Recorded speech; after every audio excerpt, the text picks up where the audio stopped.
A graça e a paz do Senhor Jesus. Veremos hoje o capítulo de número 33 do livro de Ezequiel. O capítulo 33 tem 33 versículos.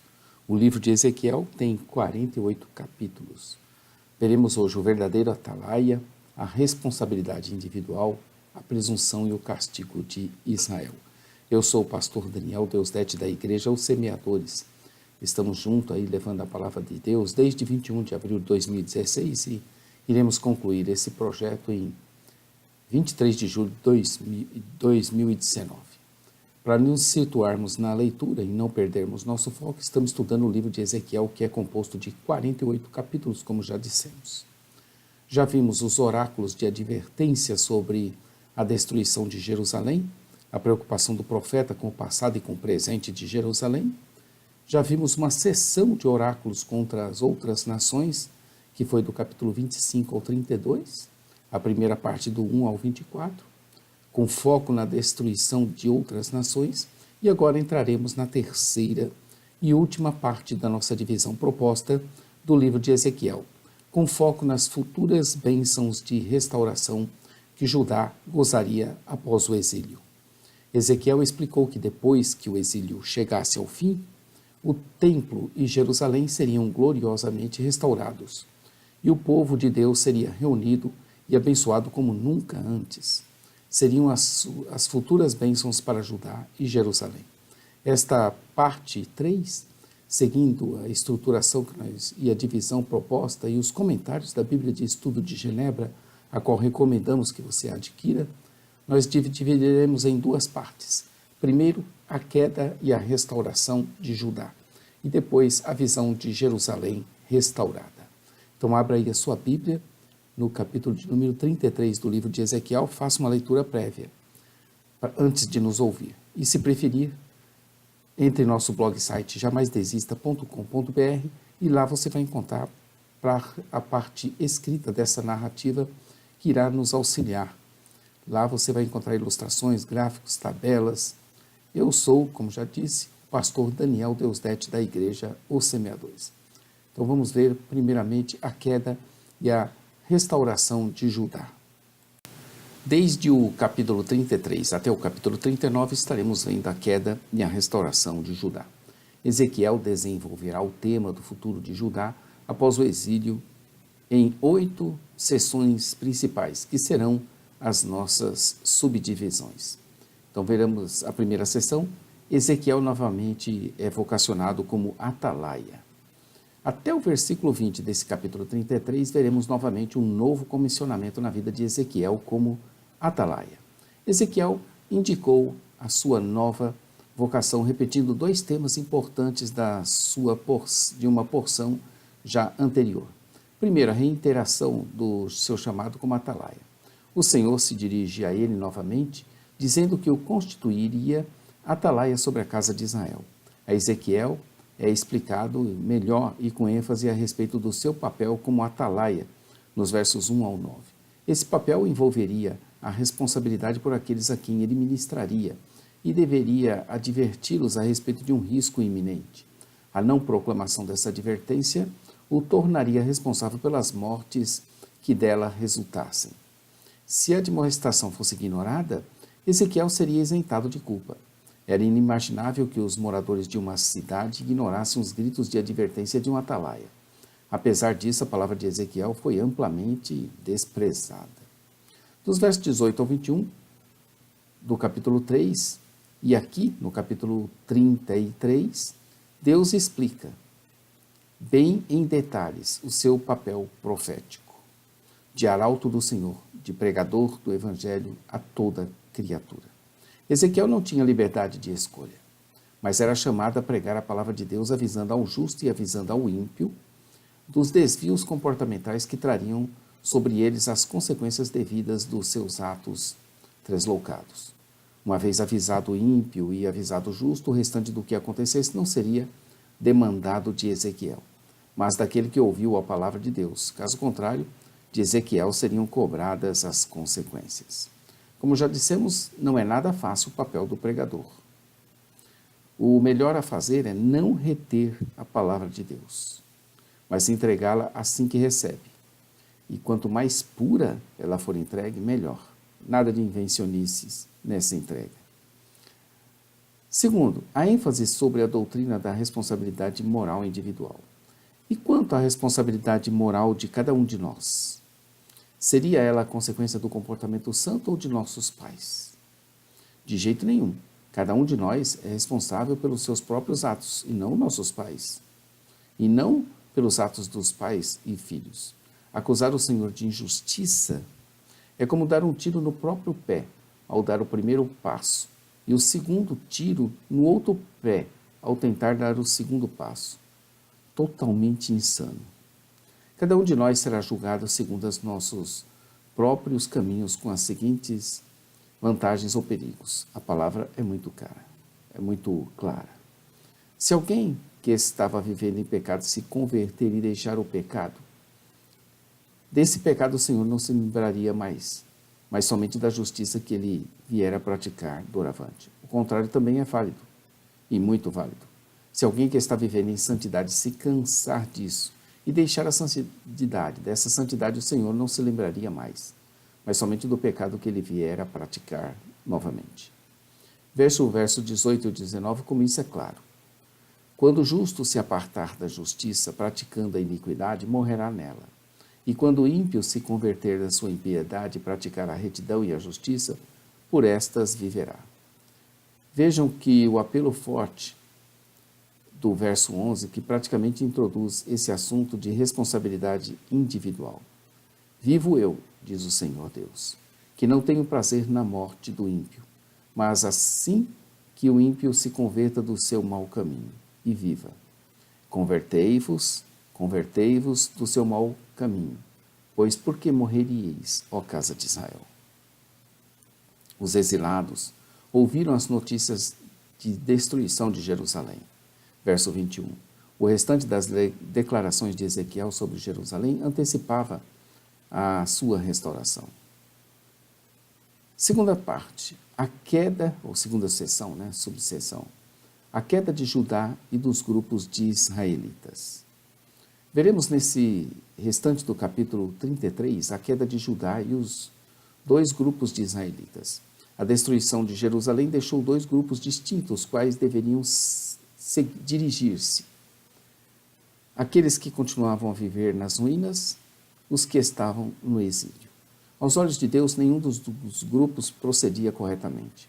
A palavra anunciando a queda da cidade viera a Ezequiel por meio de alguém que tinha escapado. Ezequiel a registrou como de costume, incluindo as datas. Foi no 12º ano do cativeiro, no 10º mês e no 5º dia. Jerusalém foi destruída pelo fogo no 10º ano do reinado de Joaquim. Conforme a Bíblia que estamos seguindo e os seus comentários, a Bíblia de Estudo de Genebra, a qual recomendamos que você adquira aqui conosco na nossa loja Os Semeadores, se as notícias não alcançaram os exilados até o 10º mês do 10º ano, isso significa que levou 1 ano e meio para que elas chegassem. Muito mais do que o necessário para cobrir a distância entre as duas cidades. Menos que 6 meses seria muito mais provável isso. Assim, muitos preferem seguir o registro de alguns textos hebraicos e de uma antiga tradição siríaca, nas quais é dito que as notícias chegaram aos exilados no 10º ano, ao invés do 12º. A diferença das duas traduções se resume numa simples consoante hebraica. Ezequiel narra como foi aquele seu dia antes de receber a notícia, e ele diz que pela manhã sua boca tinha se abrido, e na tarde sobre ele estava a mão do Senhor, antes de receber o que trazia notícia. Ezequiel tinha estado silencioso por um longo período. As notícias de destruição de Jerusalém estavam para alcançar os exilados. Ele podia falar então. Ezequiel se dirigiu àqueles que permaneceram em Judá e àqueles que estavam com ele no exílio. Vejamos o que ele pôde dizer a cada um deles, uma vez que esteve tanto tempo em silêncio. Para aqueles que permanecerem em Judá, o verso 23, embora Ezequiel não estivesse mais em silêncio, fala que a ele veio a palavra do Senhor, dirigindo-se a ele como de costume, como filho do homem. Deus dizia para ele que os moradores daqueles lugares desertos Aqueles que permaneceram em Judá afirmavam que se Abraão era um só homem e possuía a terra, quanto mais eles, que são muitos, não iriam realizar muito mais que Abraão?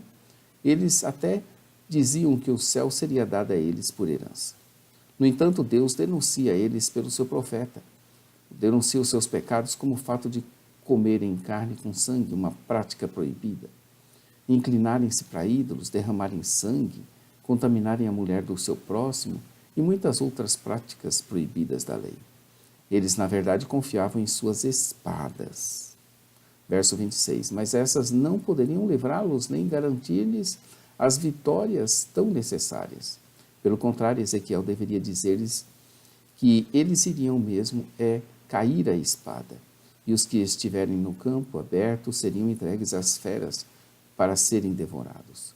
Já os que escapassem da espada e das feras e estivessem em lugares fortes e em cavernas, a peste os alcançaria. Com isso, a terra seria tornada em desolação e espanto, e os montes de Israel ficariam tão desolados que ninguém passaria por eles. É neste momento de desolação, de espanto, de terror, por causa de todas as abominações que cometeram, que viriam a saber que o Senhor é Deus. Verso 29.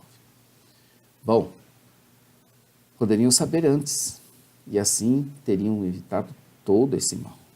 Mas o fato é que é assim em nossas vidas e quando vamos nos lamentar. Já é tarde demais. E aqueles que estavam com ele no exílio?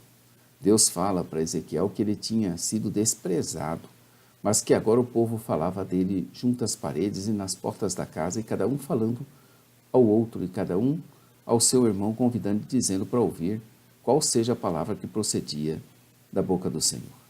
Ezequiel tinha sido ignorado e até ridicularizado, mas agora que os acontecimentos haviam confirmado a verdade das suas palavras, ele tinha se tornado, era muito popular.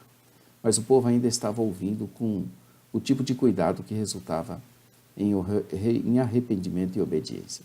Eles estavam procurando por Ezequiel por uma palavra do Senhor, como o povo costumava vir. Se assentava diante dele com seu povo, como seu povo, e ouviam as suas palavras, mas não as punham em prática, pois com a boca professavam muito amor, mas o seu coração muito distante, indo somente após o lucro. Não mais o dispensando como um paurador de parábolas, os exilados enxergavam Ezequiel como uma fonte de entretenimento. Ouvi-lo tornou-se um meio de preencher uma tarde ou uma noite ociosa. Eles ouviam a sua palavra, mas não a praticavam. O verso 33 completa a palavra profética dizendo que quando isso fosse suceder, e iria acontecer isso mesmo, saberão então tardiamente, infelizmente, que houve ali no meio deles um profeta. Um ato, o profeta aí no caso é um ato da graça, da bondade e da misericórdia e da paciência de Deus, que foi mais uma vez rejeitada e desprezada. Quão perigoso é rejeitar e desprezar o profeta de Deus. Ezequiel 33 começa dizendo assim: ainda veio a mim a palavra do Senhor, dizendo. Esse é o verso de número 1 desse capítulo, que tem 33 versículos. E o verso 33, quando suceder isso, e há de suceder, saberão que houve no meio deles um profeta. Estamos precisando também de atalaias no século XXI, que tenham coragem de denunciar o pecado e anunciar o ano aceitável do Senhor. Jesus está voltando e todos são unânimes em dizer que o tempo está chegando muito velozmente. O desejo do coração de Deus é que cada um de nós, como vimos nesse capítulo, se converta dos seus maus caminhos, e viva a vida que Ele nos prometeu com abundância. João 10:10, por meio do seu Filho amado. O apelo duplo para que o povo se converta, verso 11, é de arrepiar. Convertei-vos, convertei-vos. Por que haveríeis de morrer, ó povos desta geração do século XXI? Eu vou repetir. Convertei-vos, convertei-vos. Por que haveríeis de morrer, ó povos, desta geração do século 21? Amanhã estaremos aqui com o capítulo 34. Ai dos pastores que apacentam a si mesmos. Não perca amanhã, capítulo de número 34. Fiquem com Deus. Conheçam a nossa loja virtual, semeadores.com.br. Muito material que nós temos, bíblias, livros. Também a parte escrita do que vocês acabaram de ouvir e ver no blog site jamaisdesista.com.br. Às 8h30, nosso programa Momento Missionário da Igreja Os Semeadores, na nossa rádio.ossemeadores.com.br. E às 15 horas, nos sábados, Palavra de Vida com o pastor Johnny Ramos, diretamente da Suécia. Fiquem com Deus. Maranata. Ora, ora, vem, Senhor Jesus. Deus abençoe sua vida, sua família, seu ministério. Amém.